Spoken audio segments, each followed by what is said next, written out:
Hi guys, welcome back to my channel Lush Foliage. In today's video, we are going to be talking about an extremely beautiful philodendron called as the Philodendron Mayoi. Now guys, just like any other philodendrons, it's an absolutely easy to grow plant, but you have to give the basic care requirements which we will be talking in this video. But before that, I just wanted to share a little bit about this plant. Now usually guys, this is what happens with a lot of people when you tend to buy your plants online. A lot of times the plant takes a little bit of time to adjust in your environment, and that's exactly what happened with this plant.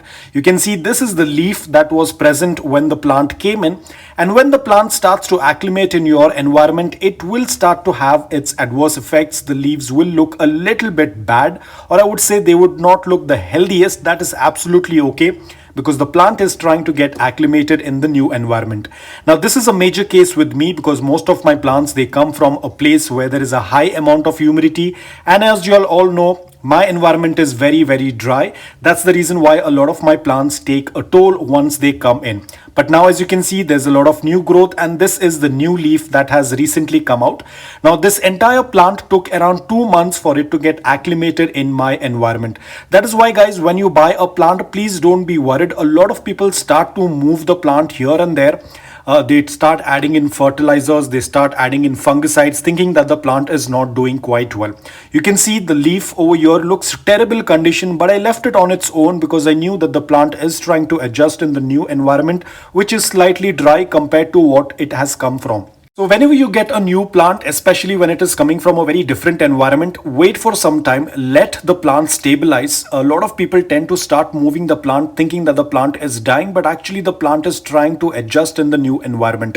And do not add any fertilizers when you get the new plant. Try to give old water, do not give direct tap water. Either you can use drinking water, RO water, filtered water, or you can use old water, which is basically water that has been sitting in a bucket or container 24 hours or probably overnight. If you're going to use that water, it is going to work out really well. Now guys, let us talk a little bit in detail about the care requirements. It's pretty simple, just like any other philodendron. All you have to do is place this plant in indirect bright light. Do not expose it to direct sunlight. These plants in their natural habitat tend to grow under the canopy of other plants. This is basically a climber. So over the period of time, I will use a moss pole or a coir rope pole for this plant because it tends to grow vertically.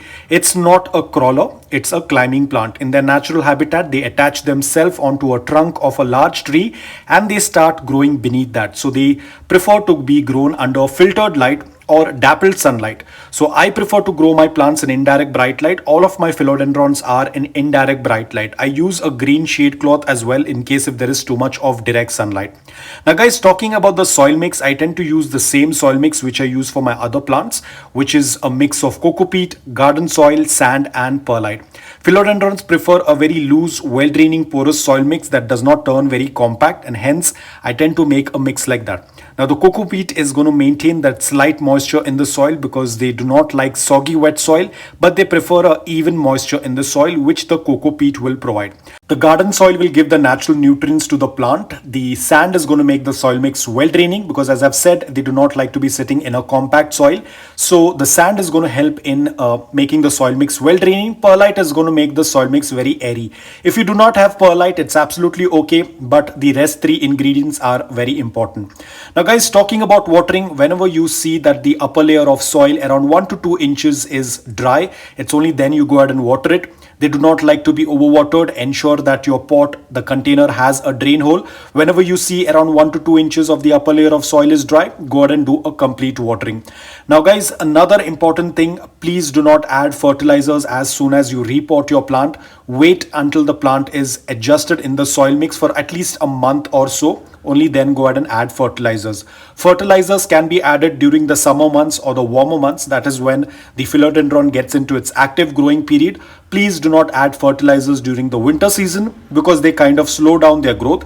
Even your watering has to be reduced during the winters. Watering is something that I leave up to you, as I've said this in my earlier videos as well, because it all depends upon your environment, your climate, the type of soil mix that you tend to use for your plant. Because people watching my videos, some people might be from a very dry environment environment like mine, but some people might be from a very humid environment. So your watering changes as per your environment as well as per the season. During summers, the frequency will be more. During winters, the frequency will be less.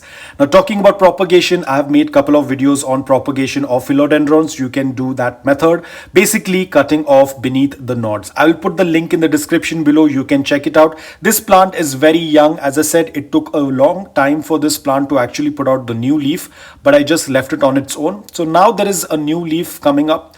This is the new leaf that you're seeing right now, which is very green in color. Eventually it will start to grow vertically. Once the nodes are available, or once the nodes are present, I can go ahead and do a node cutting, and that's how I can propagate this plant. I've already made a video. I'm putting the link in the description below. Now, talking about pest issues, yes, they do get affected with spider mites, mealybugs, so always do a visual check. In case if you happen to see even one mealybug, immediately get into action and treat it at the earliest stage, because if you tend to take care at the early stage, it's much better. If the plant gets into a complete infestation, then it's very difficult to get rid of those pests and bugs. Apart from that, it also damages the plant, so be extremely careful. Now, talking about temperature and humidity, as this is a tropical plant, you have to ensure that you're giving it a good amount of humidity. Average humidity is also absolutely okay. Anything above 50%, 60% is absolutely okay. You do not need a humidifier. But of course, if you are from a very dry environment, but let's say that you belong to a place wherein the humidity is below 40%, and if you're growing it indoor, you'll have to use a humidifier. Outdoor, you cannot use a humidifier, so you'll have to club all the plants together, and you can even use that pebble tray method as well. Talking about temperature, they will do well in temperature that is between 15 degrees Celsius up to 33, 34. They can even handle 35 degrees of temperature as well, but they cannot handle temperatures that are above 40 degrees Celsius or below 10 degrees Celsius. So if you are a person who is from an environment that is very extreme, then the best thing what you can do is get them and grow them indoor. That is going to be the best option. But if you're growing them indoor, ensure you're keeping them closer to the windowsill where there is a good amount of indirect bright light without the sun rays falling onto the leaves. Now, early morning sun rays before 10 a.m. is absolutely okay, but avoid the afternoon sun rays, and do not keep them under the air conditioning vent or a heater, because that will again damage the plant.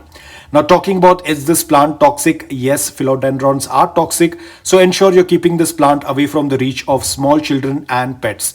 The leaves, if ingested, are toxic to humans as well as pets, so ensure you're keeping them at a safe distance. Now, if you're going to take care of all of these things, trust me, this is one of the most easiest plant to grow. If you are a beginner, you can definitely add philodendrons in your collection. They are very easy to take care. So guys, that's all about it. I hope that this video was helpful to you. If it was, please hit the like button, and if you're new to my channel, please consider subscribing to it. Until then, take care, stay safe, and keep planting.